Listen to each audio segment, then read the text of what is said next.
সতেরো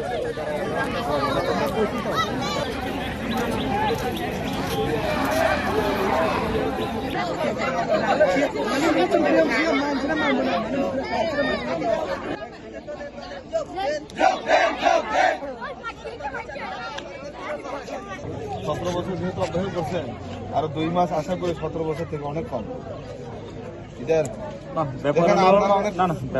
আপনারা জানেন আমাদের হরিণা এবং সালকেশ্বরী মনু নদীর উপরে ব্রিজ, এটা আজকে দীর্ঘদিন প্রায় 2007 সালে এটা ডিপিআরটা হয়েছিল। এই ডিপিআর হওয়ার পরে 2010 সালের সেপ্টেম্বরে এই কাজ শুরু করে কোনো একজন কন্ট্রাক্টরের মাধ্যমে এই কাজগুলি শুরু হয়। দেখা গেল দীর্ঘ আজকে প্রায় 14টা বছর এই ব্রিজের কাজ আজকে মানে এত স্লথ গতিতে চলছে।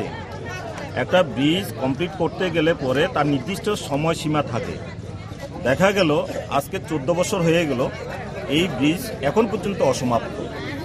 এই ব্রিজ নিয়ে দীর্ঘ সময় আমাদের লড়াই ছিল। একটা সময় পারাপারে শুধুমাত্র নৌকার উপর নির্ভরশীল ছিল। আজকে জনতার তার মুখের হাসি ফোটানোর জন্য সরকার কর্তৃপক্ষের তরফ থেকে যে ব্রিজটা কাজ শুরু করে, আজকে সেই ব্রিজ সম্পন্ন করতে গিয়েও তালবাহানা। আজকে এক কন্ট্রাক্টর এসে 1-2 মাস কাজ করে, এরপরে এই কাজ ফেলে আবার চলে যায়। সাধারণ মানুষের তার যে প্রতিদিনকার যে কষ্ট, প্রতিদিনকার এখান থেকে ওই পারে যাওয়া বা এই পারে আসা ক্ষেত্রে যে ঝুঁকি, আপনারা দেখছেন অনেক স্টুডেন্ট আমাদের এই হরিণা স্কুলের উপর নির্ভর করে পড়াশোনা করে। আমাদের এখানে একটা নার্সারি আছে, একটা গার্লস স্কুল আছে, একটা বয়েজ হাই সেকেন্ডারি স্কুল আছে।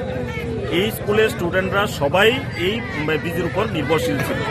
একটা ফুটব্রিজ ছিল, ওই ফুটব্রিজ এবারকার ফ্লাডে বন্যায় এই ব্রিজ অনেক দিন হয়েছে তো পুরানো, এই ব্রিজ ভেঙে নিয়ে যায়, যার ফলে মানুষ আসা যাওয়ার মানে পর্যাপ্ত পরিমাণে ক্ষতিগ্রস্ত ছিল।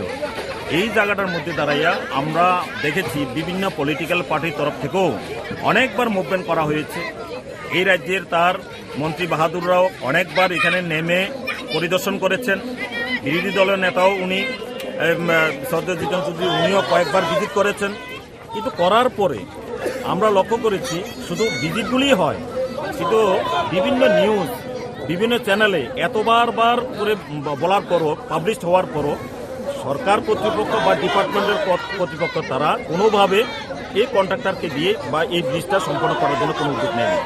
স্বাভাবিকভাবে এত বছর মানুষের তার যে কষ্ট, তার যে বিভিন্নভাবে যে সমস্যা, এই সমস্যাটাকে মাথায় রেখে বিকল্প অন্য কোনো পথ বেছে না নিয়ে শেষ পর্যন্ত এই জাতীয় সড়ক অবরোধের তার পথে বেছে নিয়েছে।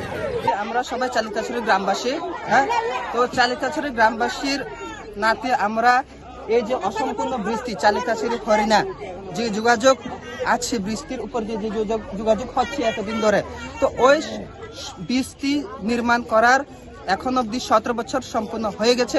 এখনো অবধি ওই বৃষ্টি সম্পূর্ণভাবে নির্মাণ করা হয়নি এবং 0.5% হয়েছে।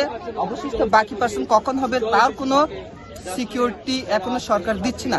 তো সেই কারণে আমরা পথ অবরোধ করছি এবং এই সড়কের ফলে যদি সড়কটা অতি সত্বর হয় তাহলে যেমন হরিণা বাজারের যে বাজার ব্যবসায়ী অনেক লাভবান হবেন, সাথে সাথে আমাদের গ্রামবাসীরাও অনেক লাভবান হবেন, সাথে সাথে আমাদের যে ছোট ছোট স্কুল পড়ুয়া ছাত্রছাত্রী আছে তারাও অতি মানে অনেক সাধারণভাবে তারা যাতায়াত করতে পারবে। এখন অনেক কষ্ট করে ওরা যাতায়াত করতে হচ্ছে স্কুলে আসার জন্য, তো যে কোনো সময় দুর্ঘটনা অঘটন হয়ে যেতেই পারে।